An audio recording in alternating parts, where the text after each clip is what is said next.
Collection king Mohan Babu, super star Rajinikanth కాంబినేషన్‌లో వచ్చిన 'Pedarayudu' cinema ఎంతటి సెన్సేషనల్ హిట్టో ప్రత్యేకించి చెప్పక్కరలేదు. తెలుగు, తమిళంలో మోహన్ బాబు, రజనీకాంత్ కలిసి ఎన్నెన్నో సినిమాల్లో నటించారు.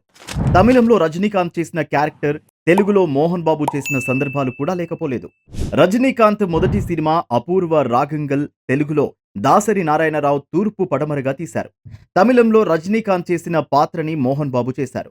కనిపించేది కొద్దిసేపే అయినా మోహన్ బాబు నటనకి విపరీతమైన రెస్పాన్స్ వచ్చింది. ఇంకా చెప్పాలంటే రజనీకాంత్ కన్నా మోహన్ బాబు ఆ పాత్రని బాగా పండించారనే పేరు వచ్చింది. ఇలాంటి సిట్యుయేషన్ మరోసారి రిపీట్ అయ్యింది. ప్రముఖ తమిళ డైరెక్టర్ మహేంద్రన్ తన మొదటి సినిమా 'ముల్లుం మలరం' రజనీకాంత్‌తో 1979లో చేశారు. ఈ సినిమా తెలుగులో 'ముల్లు పువ్వు' పేరుతో డబ్ కూడా చేశారు. రిలీజ్ అయ్యింది. కొన్నేళ్ల తర్వాత డైరెక్టర్ బాపు ఈ సినిమాని తెలుగులో రీమేక్ చేశారు. 'సీతమ్మ పెళ్లి' పేరిట రీమేక్ అయిన ఈ సినిమాలో మోహన్ బాబు హీరో. మురళీమోహన్, రేవతి, ముచ్చర్ల అరుణ మిగిలిన పాత్రలు పోషించారు. 'సీతమ్మ పెళ్లి' మంచి సక్సెస్ అయ్యింది. తెలుగులో అదే కథాంశంతో డబ్బింగ్ సినిమా వచ్చినా రీమేక్ తో హిట్ కొట్టడం మోహన్ బాబుకే సాధ్యమైంది.